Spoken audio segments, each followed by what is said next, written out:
Hi everyone. This is a meeting of the traditional Buddhist chanting class, and tonight we'll be talking about the Great Dharani. Um, and like we do in this class, whichever chant we're talking about, we always do it first, and then proceed to go on to our discussion. So we're going to do that first. I'm going to share my screen and display a recording with the words to the Great Dharani, and we'll chant it together.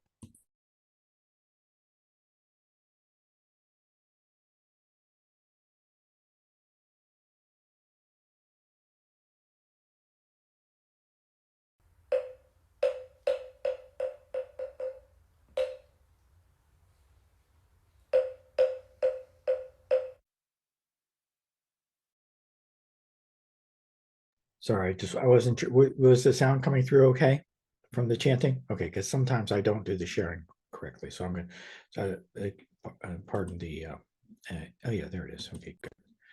It should be right.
Okay, so now we'll start talking about the Great Dharani.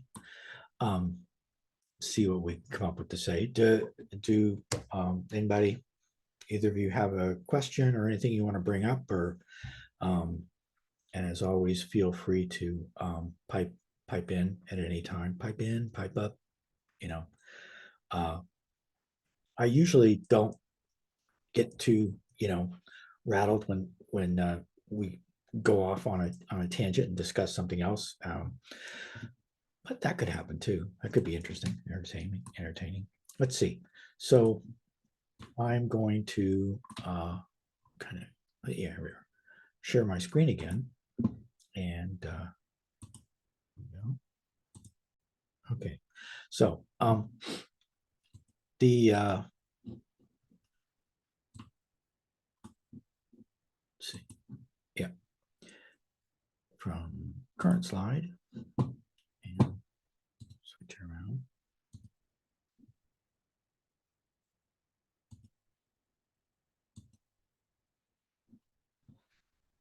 All right, so this is January 16th. I've got it marked on this slide so I know where this particular class starts, which slide we're looking at. And so in the past, in talking about this sutra, there have been two sutras that have come up in relationship to the Greatt Dharani.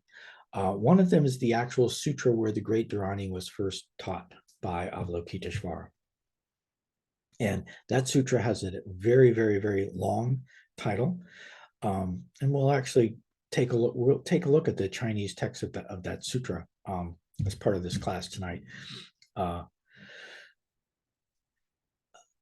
in addition to that sutra, which I usually just refer to as the Greatt Dharani Sutra, it's important to know which Greatt Dharani you're talking about when you're talking about the Greatt Dharani Sutra. And it's also important to differentiate it from the other sutra that I'm not going to talk about tonight, but actually we will be talking about next month. So there's only 2 more meetings of this class. This is the traditional Buddhist chanting class. And it started in March of 2023. And yeah, at the end of February, that will be the course will have run its course. And so the 2 classes that we'll have in February will be on the Thousand Hands and Eyes Sutra, which is the other sutra that is also very relevant to the Greatt Dharani. And that sutra includes the Greatt Dharani in it.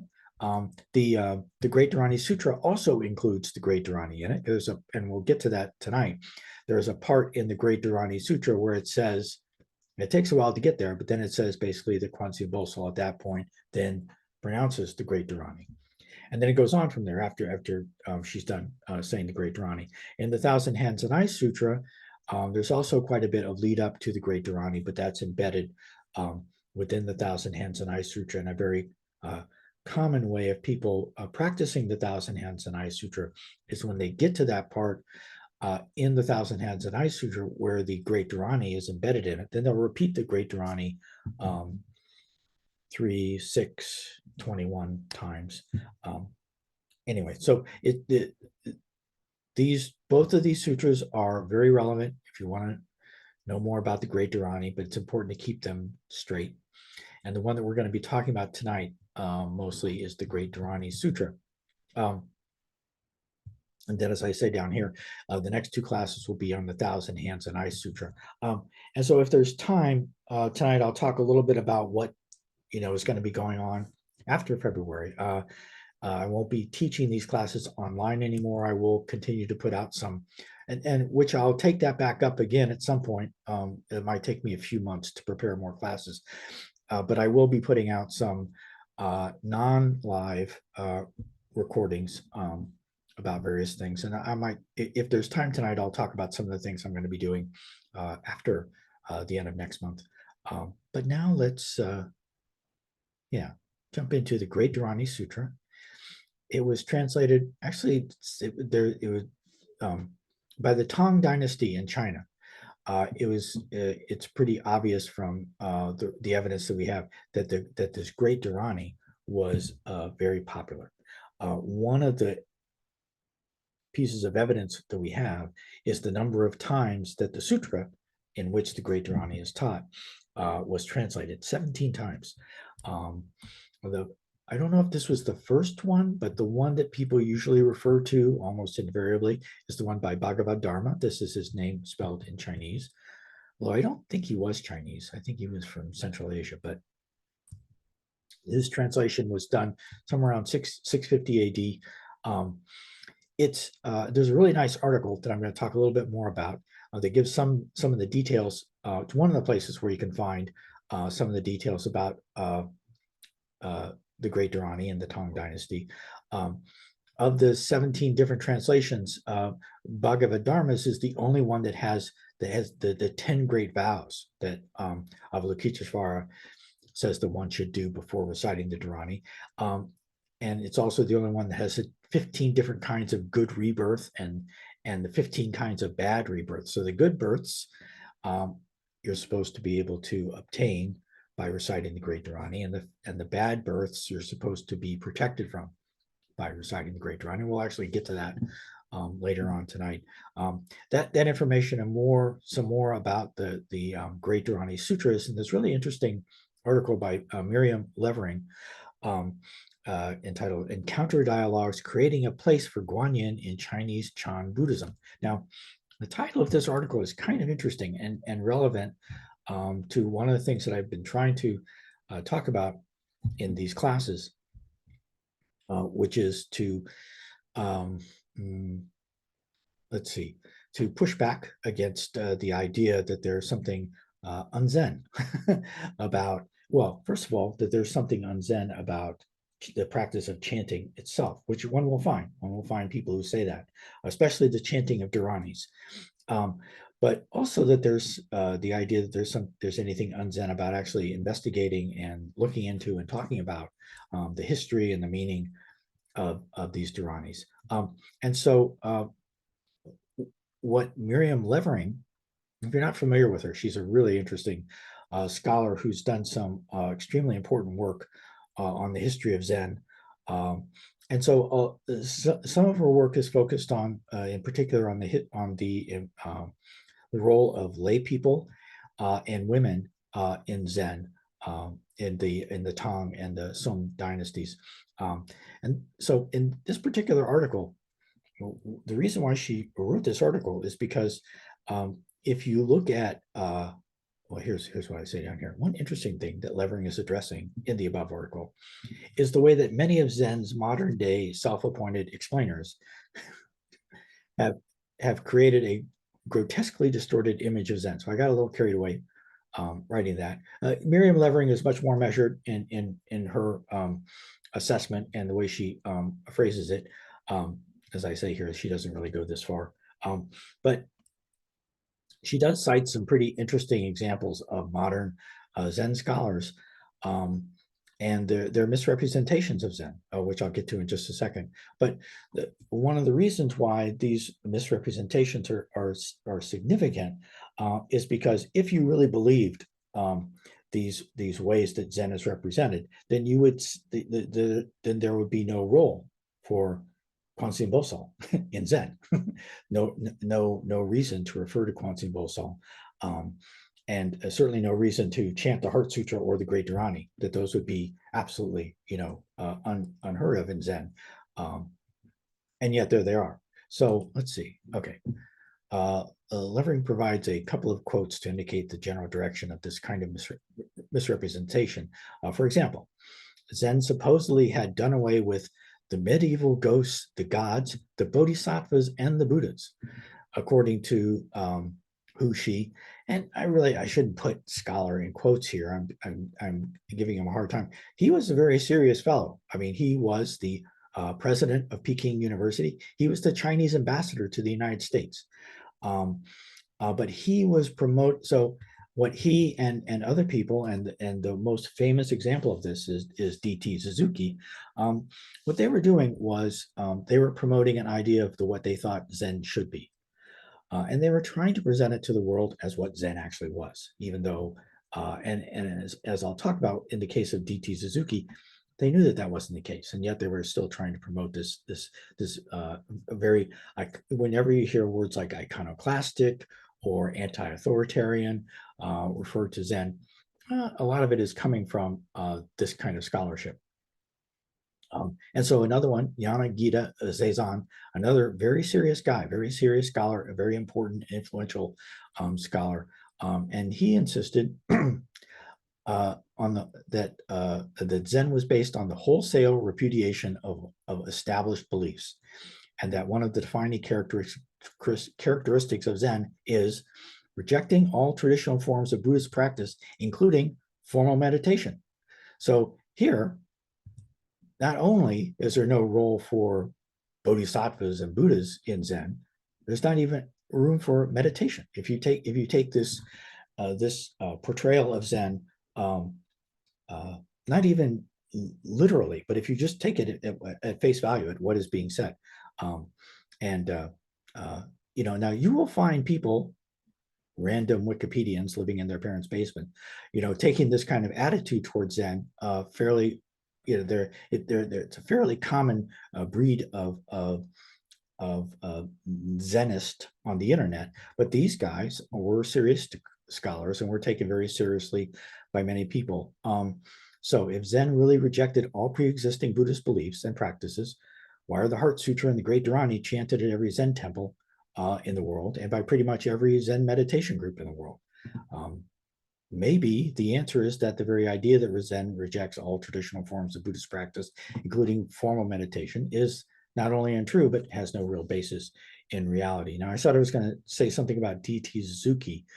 I don't have this on the slide, but in 1934, Suzuki published one of the very first books on Zen written in the English language, and a very influential book called, which title was it? I think it was, Manual of Zen Buddhism. That was the title of the book.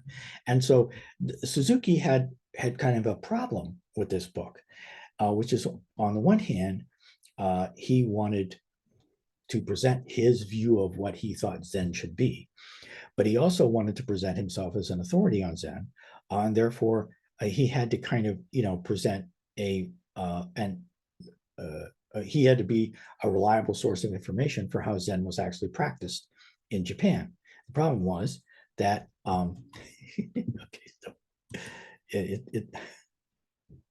so Tom is having a problem with his internet. Hopefully his problem will clear up. But so Suzuki was trying to do two things that were actually at odds with each other. He wanted to present his own view of what he thought Zen should be, but he also wanted to provide reliable information about how Zen is actually practiced in Japan. And so in his book, Manual of Zen Buddhism, he has a chapter on Dharanis. It includes the Greatt Dharani, the one that we're talking about right now. It includes the Ushnisha Vijaya Dharani, just another really nice Dharani. And actually, the Ushnisha Vijaya Dharani is another Dharani that also has its own sutra in which the Dharani is taught. I don't think it's taught by Avalokitesvara, but anyway. And then he also includes the Dharani for eradicating or for eliminating disasters and bringing good luck, which is part of our tradition of chanting in the Korean tradition. It's part of Kwanseum Bosal chanting, the Bulso Soje Gilsang Dharani. So on the one hand, D.T. Suzuki had to include this because he wanted, he was supposed to write a book about what actually happens in Zen Buddhist monasteries in Japan. And so at the beginning of the chapter, he actually states, Dharanis have no legitimate place in Zen. And then he goes on to describe the Dharanis that are chanted in every Zen temple in Japan. All right.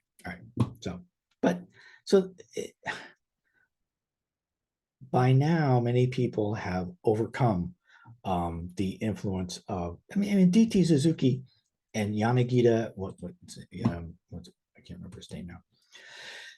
Yanagita Sezan and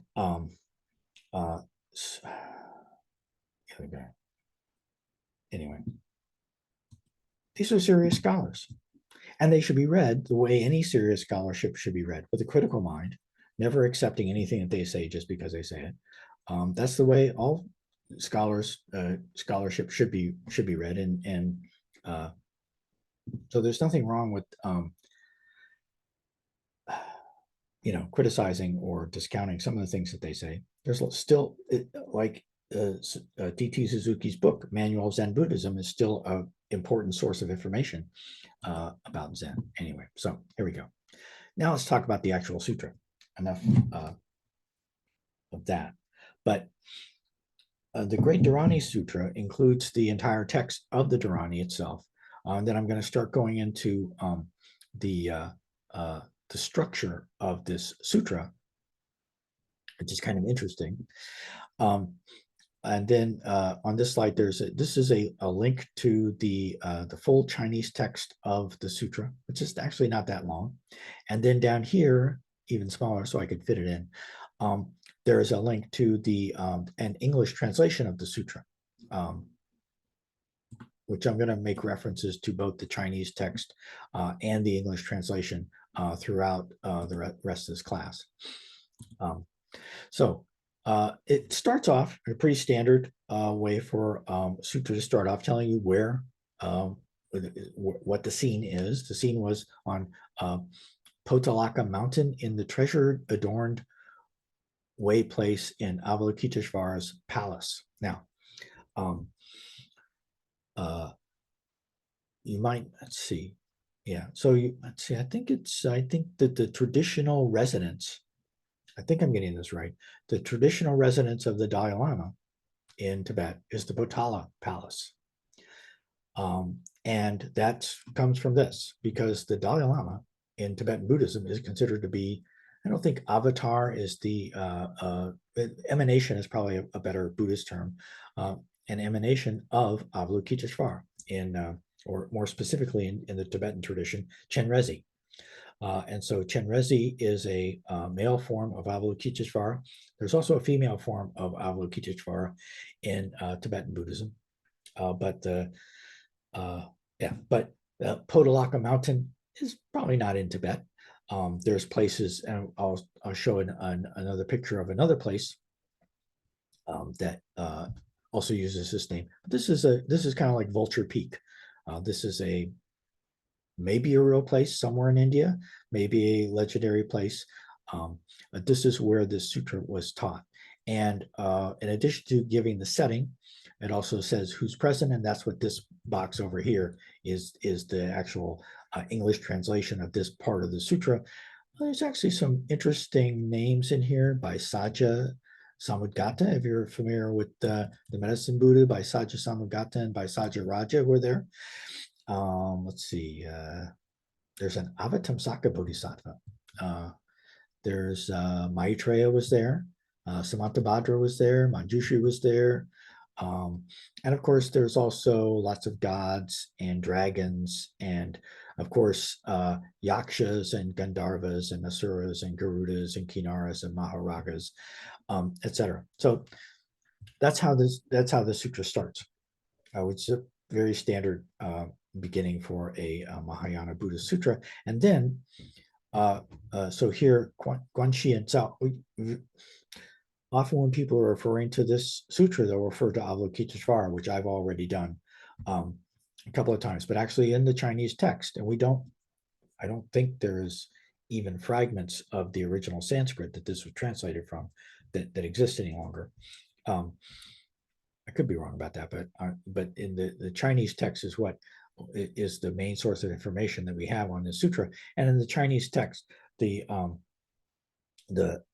Bodhisattva is always referred to as Quan-Chi Yin, or Kwanseum Bosal. And even Guanyin is not found. It's always Quan-Chi Yin.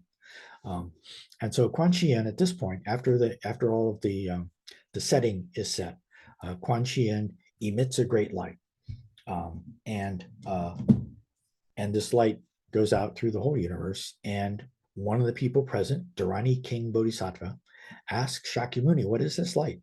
And the Buddha answers that it comes from Guanxi Yin. And then at that point, Guanxi Yin begins to speak. And this is what Guanxi. So I'm going to generally refer to Guanxian as she, because that's, you know, how I've been raised, basically as a Buddhist.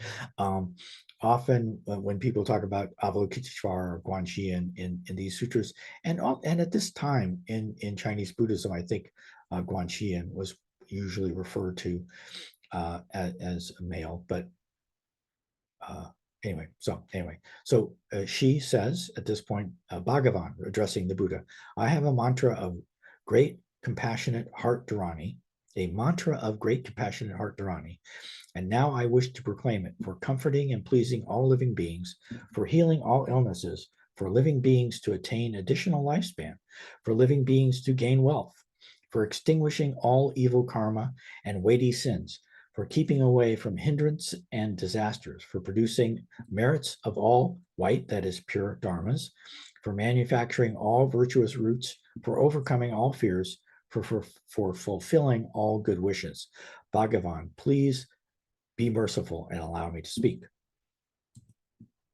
All right. Oh, yeah. And here's over here. This is a picture of a very famous, very huge statue of Guanxian on Puto Island, which is named after the Potalaka mountain. Um, and if you click on this link, you can go to a Chinese language website that talks about traveling to this island, and even has a has a picture of the ferry that you take to get over to the island. Anyway, so at this point, after the Buddha gives Kwanseum Bosal, says, "Go ahead, please speak," and then the Bodhisattva proceeds to tell a story. The story that she tells happens countless billions of kalpas ago, when there was a Buddha named Thousand Rays, king of calm abiding Tathagata. And this Buddha taught the vast, perfect, unimpeded, great, compassionate heart Dharani, which is an English translation of the full title of the Greatt Dharani, and entrusted it to Kwanseum Bosal. And she's telling the story, so entrusted it to me.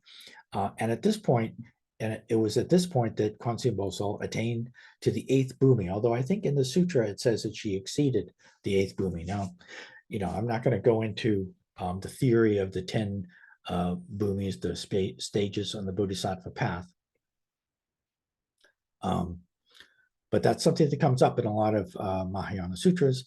And so this has real significance, that to get to the 8th bhumi is kind of a big deal.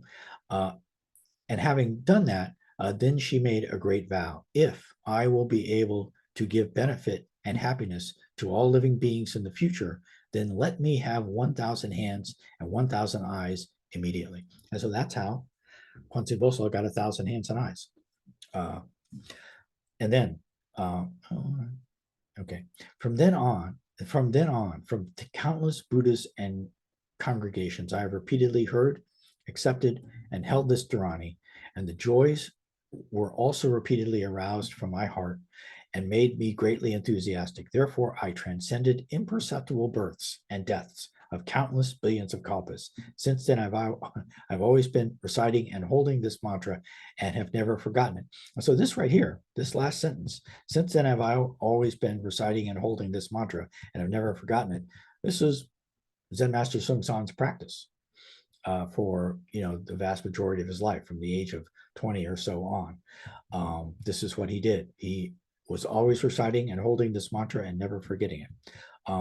If there are monks, nuns, laymen, laywomen, this is still Kwanseum Bosal speaking, pure youth and maidens who wish to recite and hold this mantra, they should first arouse their, gotta fix that typo, great, merciful, and compassionate heart. This is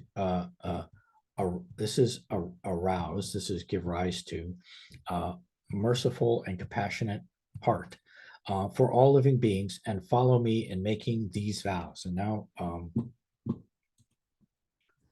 let's see, how are we doing on time?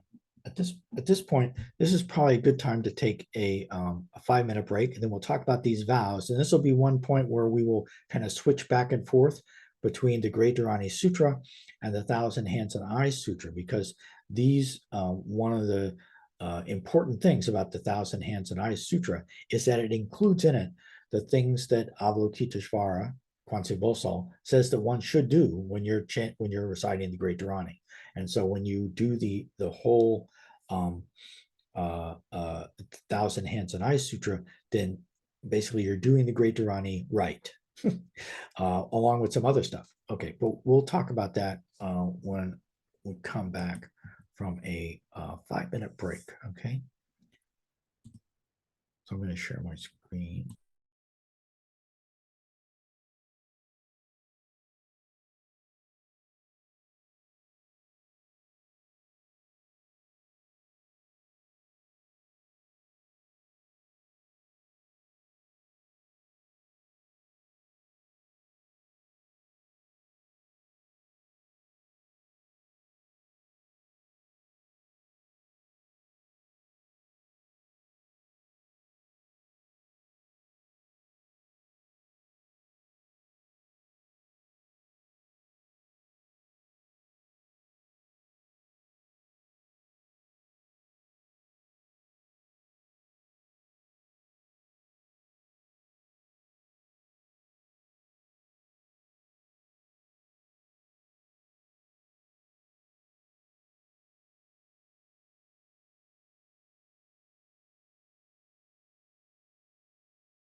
Okay, so anybody want to defend D.T. Suzuki or which, I mean, D.T. Suzuki was a great bodhisattva. I mean, he was extremely influential to many people. He was never that big of a deal for me. I came along, I think, a little bit later. I didn't learn about Zen until uh, the late 80s. So I mean, DT Suzuki was still a big deal in many, like I was extremely influenced by Alan Watts. A lot of people would kind of poo-poo Alan Watts's take on Zen, but whatever defects there were in Alan Watts or DT Suzuki, I mean, my understanding of Zen is very imperfect, to say the least. One of the things that we have to do is move forward with what we have, and not to get to not think that we are right and others are wrong. In the medicine Buddha Sutra, it teaches that if you think you are right and others are wrong, then you are making friends with demons. So I greatly appreciate the contribution that has been made by scholars, regardless of how much I disagree with some of their conclusions and perspectives. Anyway, so back to the sutra at hand. We can get, oh yeah, let's see. Yeah, because now we're getting to the part of the sutra. We're getting close. Notice we've not yet gotten to the Greatt Dharani itself yet, but we're getting there.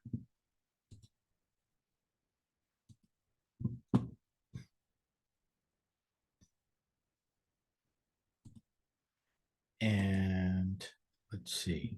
Oh, wait, let's go back one. So it's tempting when you get to something like this to kind of skip over it. You say, oh yeah, this is a list of vows, but these are actually the vows that when Kwanseum Bosal first taught the Greatt Dharani, she said there's all kinds of great benefits. There's all kinds of wonderful things in this life and in future lives, that will accrue to those who recite the Greatt Dharani. But you should do this first.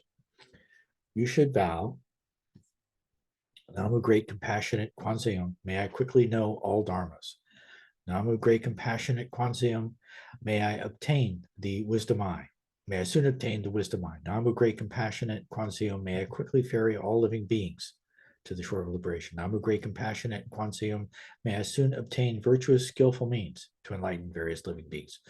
Namu Great Compassionate Kwanseum, may I quickly board the Prajna boat. And so when you get to things like Prajna boat, it's kind of interesting to say, well, I wonder what it really says. And this, I provide a link in the slides, and there'll be a link in the description to this video. And you don't have to know Chinese. You can kind of hunt around and look at the characters. And I'm interested. I actually don't know. I haven't had yet a chance to figure out what Prajna boat probably refers basically the same thing as that the Prajna boat is what one ferries all living beings to the shore of liberation on, or something like that. Okay. Namu Great Compassionate Kwanseum, may I soon transcend the ocean of suffering. Namu Great Compassionate Kwanseum, may I quickly achieve precepts, samadhi, and the way. Namu Great Compassionate Kwanseum, may I soon ascend the mountain of nirvana. Namu Great Compassionate Kwanseum, may I quickly dwell in the house of non-action. This would be another one that I would like to look up what the actual Chinese says there. Namu Great Compassionate Kwanseum, may I soon unite with the Dharma nature body, another place where I don't pretend to know precisely, or even really, I don't have a good grip on what the Dharma nature body is that I am uniting with. And then there's another list of things. Yep, these are the vows. These are also kind of vows, but these are also more like, these are things that I am saying I now am confident in. If I go towards the mountain of knives, the mountain of knives of itself breaks up. If I go towards the boiling oil of itself dries up. If I go towards the hells of themselves disappear. So the mountain of knives and the boiling oil are two types of hell realms. And then this is kind of saying all the hell realms. If I go towards the hungry ghosts of themselves become full. Hungry ghosts are hungry. They will no longer be hungry if I approach them. If I go towards the asuras, their evil thoughts of themselves are tamed. If I go towards the animals, they themselves attain great wisdom. The main reason for, well, yeah, the yeah, wisdom is what supposedly, and sometimes it's very hard to make this argument. Human beings have wisdom and animals do not. But that's the general view. So these are different realms of samsara, unfortunate realms to be born in. If you're on the bodhisattva path, these are places where it's very, very, very difficult or impossible to make a progress on the bodhisattva path. And so these leave out the human realm and also the higher celestial realms as well, which in theory one can make progress on the bodhisattva path if you're reborn in a very nice heavenly realm. The problem then is um, remembering that you're still on the bodhisattva path because everything is so nice. Anyway, so then Kwanseum Bosal, then the sutra says, after making these vows, oh yeah, so this is still Kwanseum Bosal. After making these vows, recite my name, and with deep felt, sincere heart, also recite single-mindedly the name of my teacher, Amitabha, Namo Amida.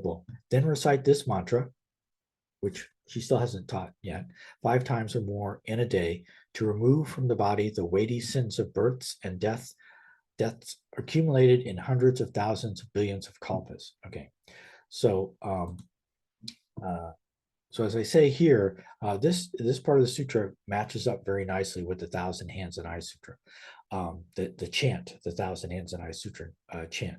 Now there is a really nice version of this chant that you can download from the Kansas Zen Center's website. The thing that's a little different about this than other versions of this is actually all of the chants that Zen Master Songsan taught. But in these chants, in this version, the PDF that you can download has Stanley Lombardo's translations go along with it, which are actually in most places he has like a word for word translation corresponding to the actual Chinese characters. Don't think it, well, actually, I'm going to bring that up now just to kind of show you what I'm talking about. Let's see, where do I have that? Do a little, is this it? Or is it on this? Yeah, this is it. Make this, okay, good. So this is the PDF, and this is actually not even downloaded. This is just looking at it directly in a browser. And if you, since it's a PDF, I can search in it. I can search for 1,000 hands and eyes, and I'll show you what I'm talking about. Here we are.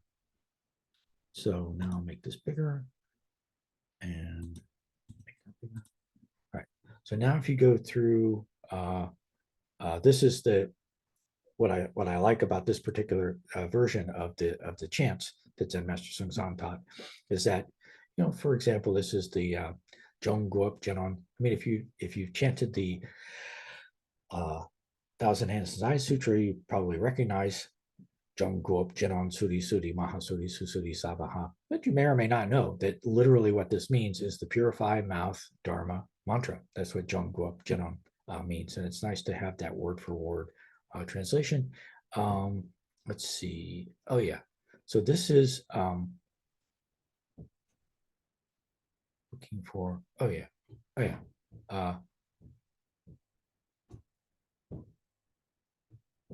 Yeah. This is where the vows are.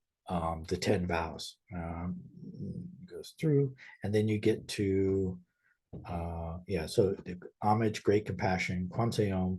I soon attain the wisdom I, homage, great compassion, Kwanseum. I soon ferry across all people. These are the vows that I just went over. And then I soon become Dharma nature body. And then if I face Sword Mountain, etc. And then one has, I go to the animal realms. The animals will spontaneously attain great wisdom. And then, oh yeah, and so then it expands a little bit. The instructions in the sutra are to recite my name, to recite Kwanseum Bosal. And so what follows here is several different names of the Bodhisattva Kwanseum Bosal and some other names of some other bodhisattvas thrown in for good measure. And then Namo Bonsa Amitabha, Namo Bonsa Amitabha, Namo Bonsa Amitabha, and then that's when you launch into the Greatt Dharani itself in the Thousand Hands and Eyes Sutra. And so these are with some other added stuff added in is the instructions that Avalokitesvara Kwanseum Bosal gives for the right way to practice the Greatt Dharani. And so it's kind of nice to have that in that chant, I think. All right. And then at this point, but now in the Thousand Hands and Eyes Sutra, I got up to the point where you actually recite the Greatt Dharani. In the sutra itself, in the Greatt Dharani Sutra, we haven't yet gotten to that point. And I'm going to come back in here. Oh no, I don't want to set up the slideshow. That's okay. Sorry.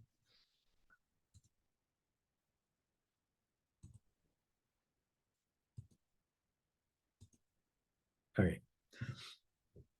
So there I just kind of showed you how nicely, if not exactly, the Thousand Hands and Eyes Sutra matches up with the instructions that are given by Kwanseum Bosal in the sutra where she's actually first teaching this mantra, this Dharani.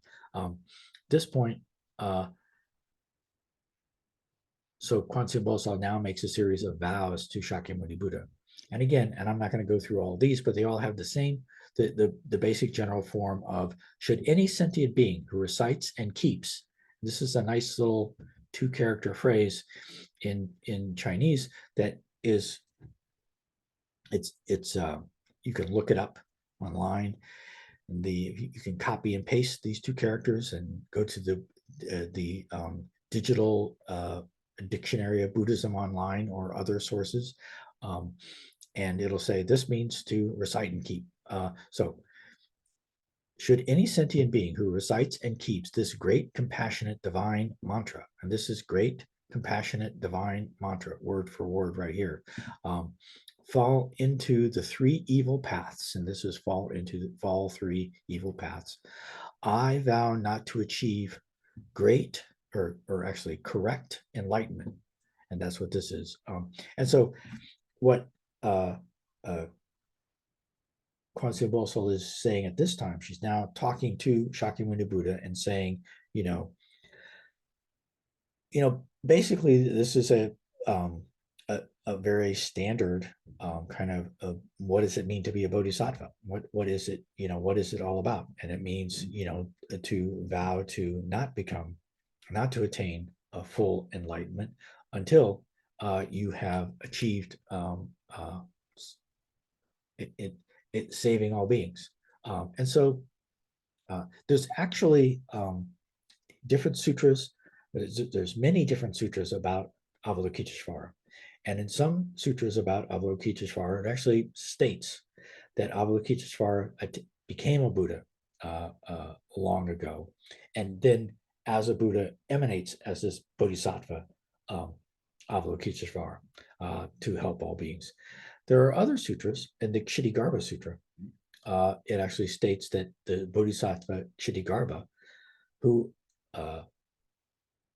has not become a Buddha, but still can appear as a Buddha when that is necessary in order to, when that is a skillful means, that is what certain sentient beings need. Anyway, so, but here she states over and over again different things that sentient beings must achieve, that she must enable sentient beings to achieve several things before she will herself attain final enlightenment.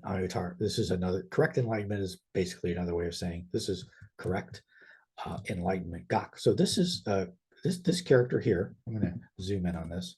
This isn't necessarily a Chinese lesson, but there's some interesting Chinese stuff here. Yeah. This character right here is the character, and I can't remember how it's pronounced now, for correct. So if you take a Mandarin class and you answer a question correctly, this is what your teacher will say your answer was correct.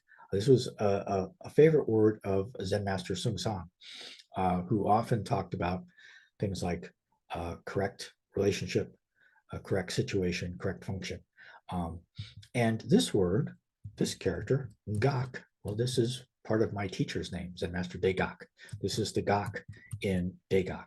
Um, anyway, and so Dagak, or so great enlightenment or correct enlightenment, these are other ways of saying Anuttara Samyak Sambodhi.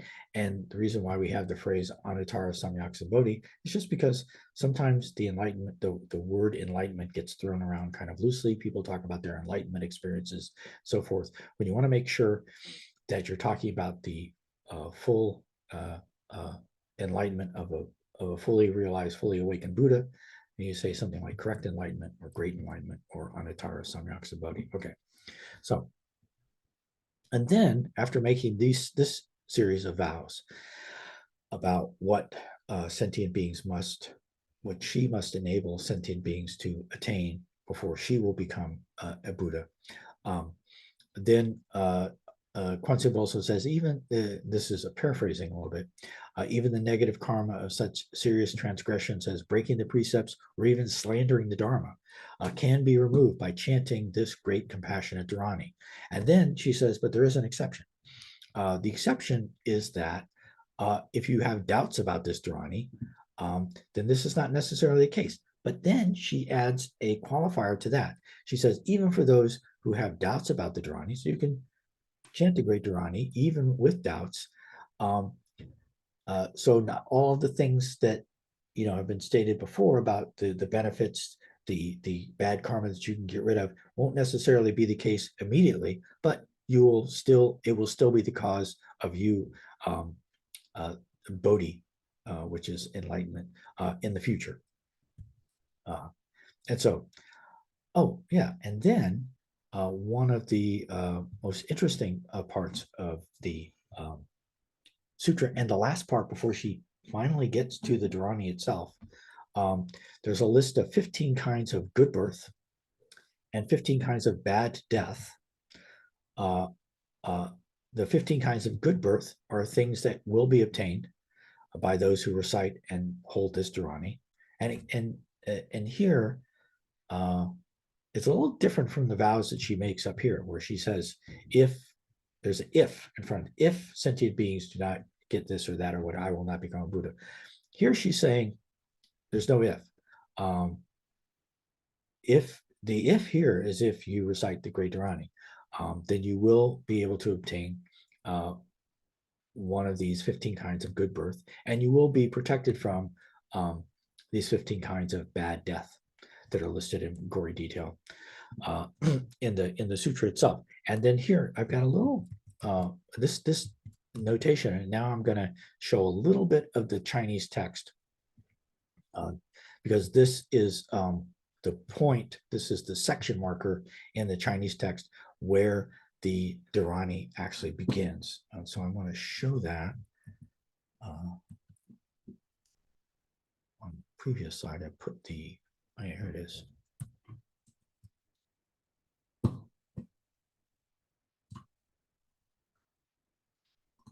right, so I clicked on that link, and this is at the Chinese Buddhist Electronic Text Association website. And this is, oh yeah, so I had this marker there where the actual Dharani starts. Oh.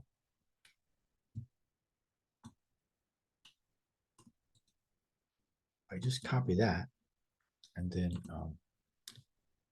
bring it here, bring up the Chinese text at the C Beta website and search for that number. This is the now this is pretty common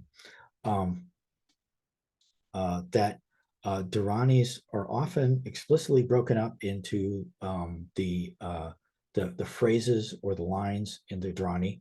The Greatt Dharani, the Korean name, the way that we refer to the Greatt Dharani in the full name in Korean is Shinmyo Janggu De Dharani, which means the Shin. Here, Shin is not the Shin of mind, but the Shin of something that is spiritual, divine. It's a pretty divine is a little weird way of saying it in English, but it kind of gives the right flavor. It's the Shin Yo means spiritual and mysterious. Janggu means phrases. Shin Yo Janggu De Dharani, Greatt Dharani. So it's the Dharani of divine and mysterious phrases. And these are the numbering. If you know a little bit of Chinese characters, this is one. And one is very easy to recognize in Chinese. Two is also pretty easy to recognize. Three is also pretty easy to recognize. After that, it gets a little harder. But these are just marking off the phrases. And if you, so this is a transliteration of the Dharani using Chinese characters. And if you go through this, and try to line it up with the Greatt Dharani, if you're used to chanting the Greatt Dharani in the way that Zen Master Sung San taught, which is the Korean traditional way of chanting the Greatt Dharani, this is actually a little bit different. Like I said, there are actually 17 different, that we know of, translations of this sutra during the Tang Dynasty. And so there have actually been many different versions of this Dharani that have gone out there. And the version that ended up being used in Korea is different from this one. So this is the version. If you the transliterating Sanskrit using Chinese characters is a pretty dicey business. But if you know the way that the Greatt Dharani is pronounced when people recite it in Japanese Buddhism or in Chinese Buddhism or in Vietnamese Buddhism, you can actually line it up pretty well. Like this right here, this is Om, this character right here, this character with a little tail. Anyway, so that's probably more than enough staring at Japanese. I mean, at Chinese. Oh yeah, a little more Chinese to stare at. Is on this slide.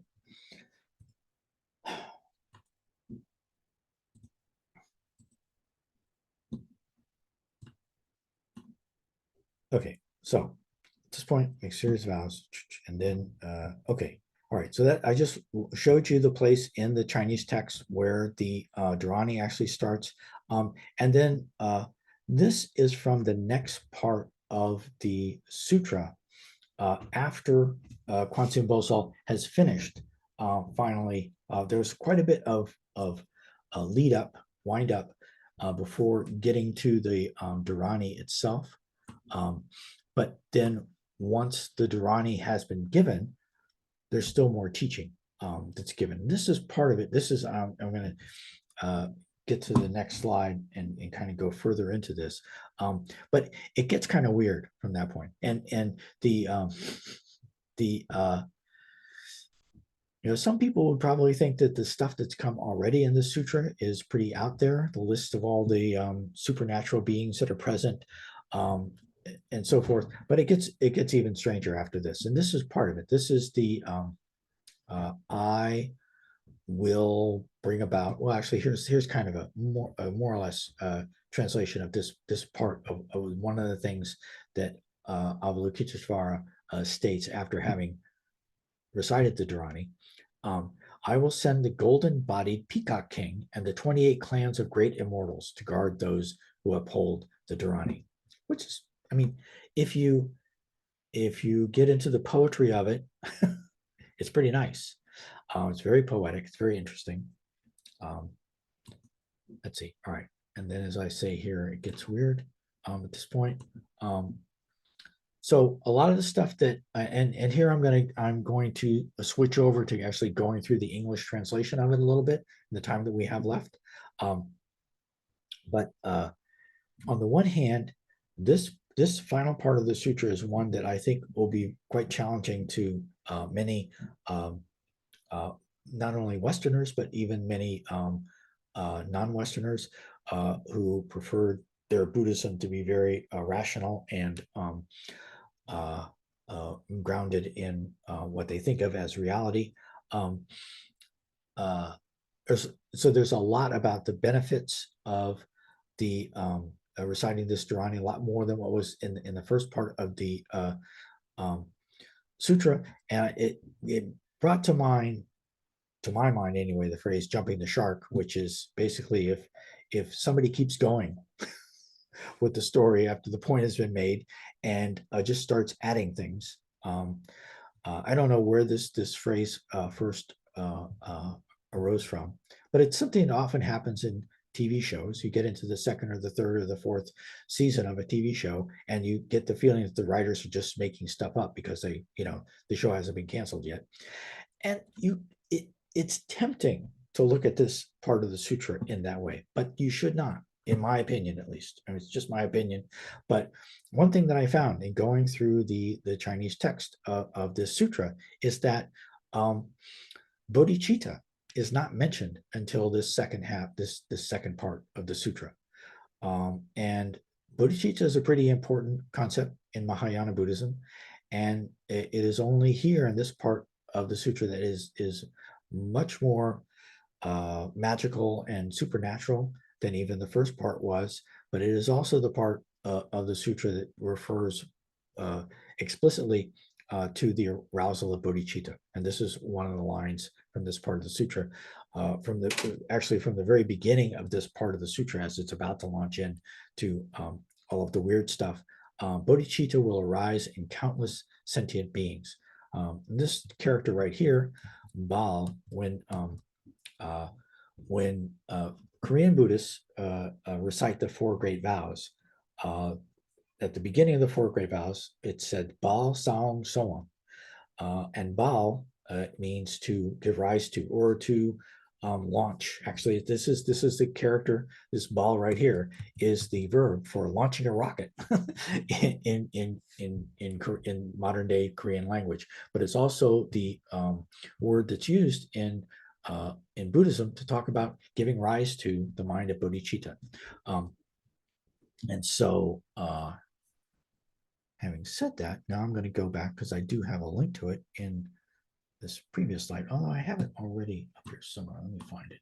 I'm going to start looking at this part of the sutra. Well, I'll just demonstrate that this link actually works. Go here. And this is what you get to when you click on that. The Great Compassionate Dharani Sutra, and also known as the Mahakaruna Dharani Sutra, the Karunika Chitta Dharani Sutra, the Nilakanta Dharani Sutra. Nilakanta is important. That's one of the ways of referring to the Great Dharani is the Nilakanta Dharani. The full title is the thousand-handed and thousand-eyed Avalokitesvara Bodhisattva's vast, perfect, unimpeded, great compassion heart Dharani Sutra. And here's the two different ways of spelling out the transliterating the Chinese. So now if you scroll down, and this is all part of the sutra that we've talked about. This is the vows that we talked about. I'm going to make this a little bit bigger. Let's see. Yeah, that's good.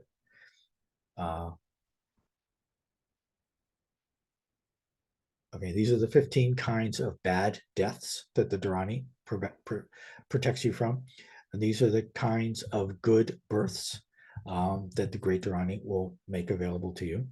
And then here is the Great Dharani. This is kind of an attempt to write it out in Sanskrit. I think that the people who put out this PDF used Lokesh Chandra's reconstruction, and I referred to that in a previous class. Lokesh Chandra took the version of the Great Dharani that's used, that's found in this the Chinese version that I was just looking at. That is also the version that's used in Japan, in throughout the Chinese speaking world, and then also in Vietnam. And he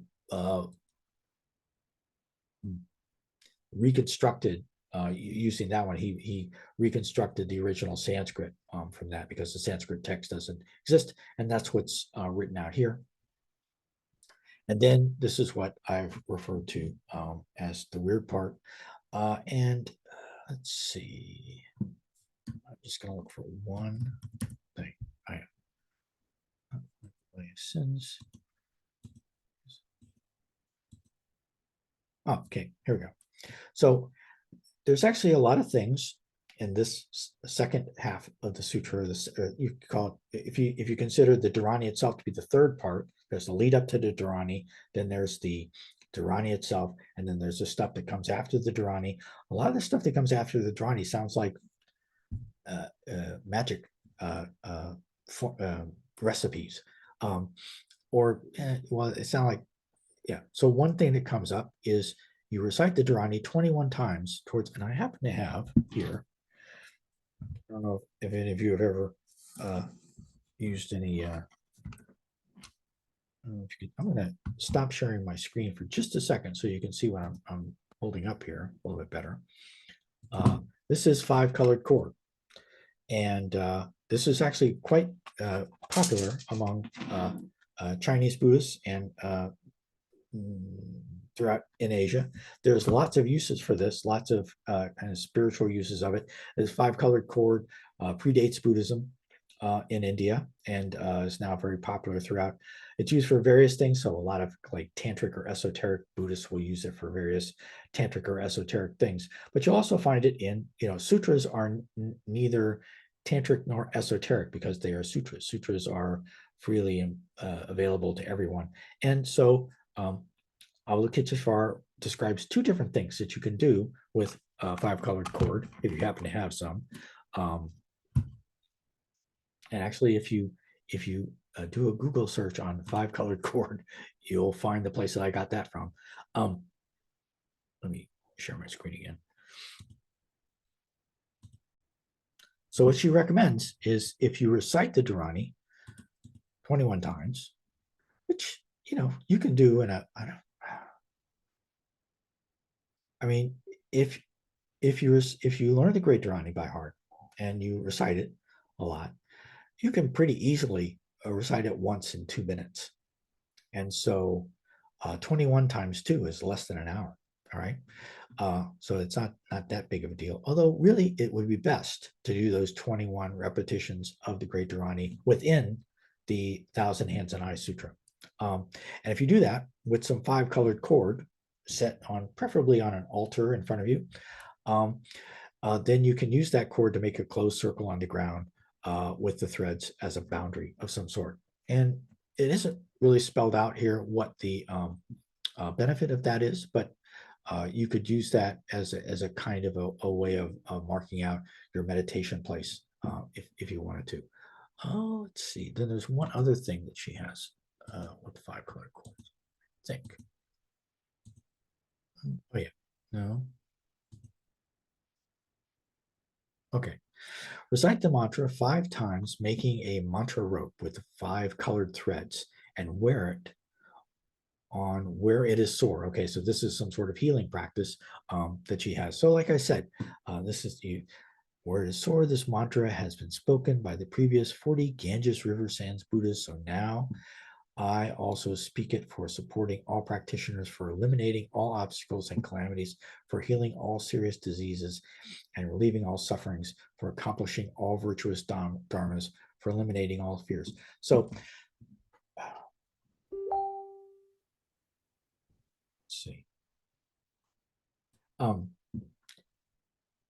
Yeah, we're getting right up. Oh yeah, we're right at 8:15 now, and I do want to chant the Greatt Dharani one more time. But if anybody has anything you want to say or ask, or this is fine. I don't really have to leave at 8:15, and I will stay until we've had a chance to chant the Greatt Dharani together one more time. So if anybody has anything you want to bring up, or yeah, Tom. This recite the sutra in front of a knife, or what's the significance? Oh, yeah, right. Significance of this? Right. So that was in the earlier part, it says, if I face the knives, right? The forest of knives. Is that what you're referring to? I think.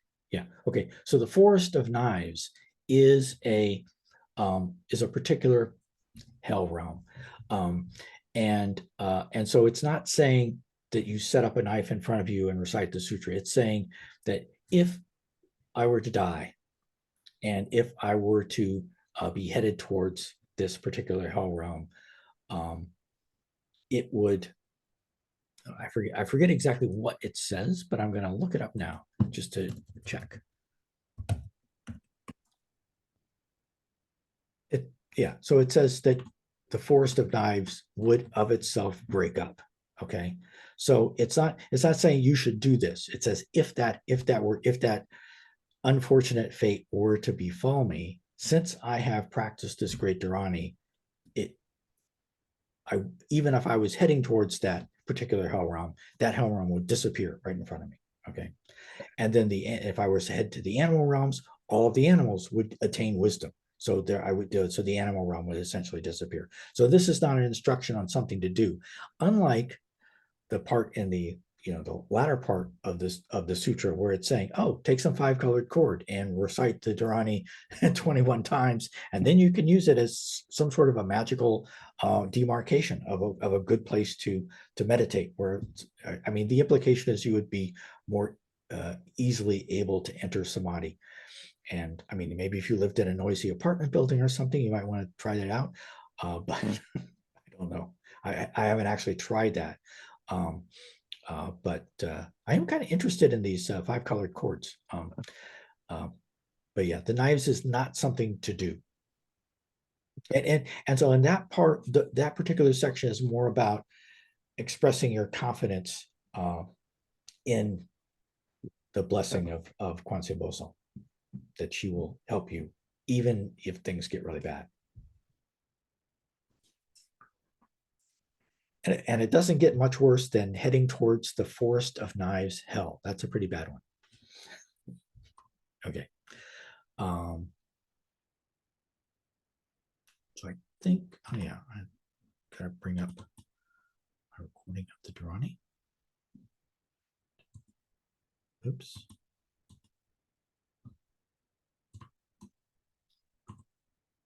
So thanks for being here. We'll meet again in what is it?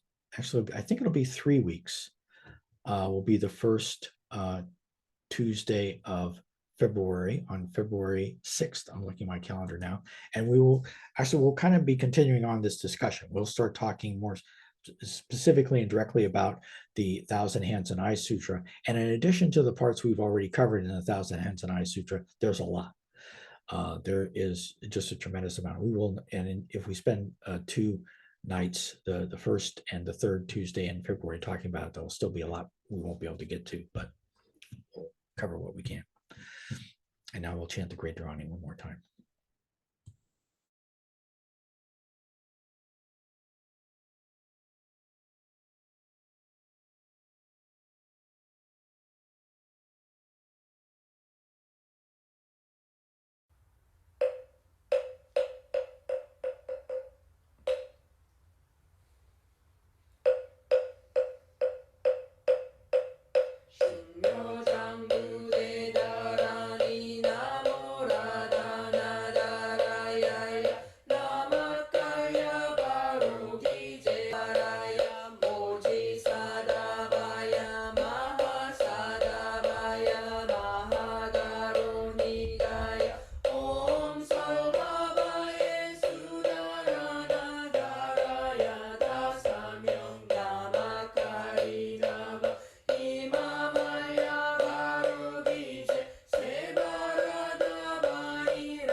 Thanks. Great to see you. Thank you. Thanks to anybody who's tuning in on YouTube or anywhere else. Thank Bye-bye. you. Oops. Dharani is playing again in the background. Bye-bye. Good night.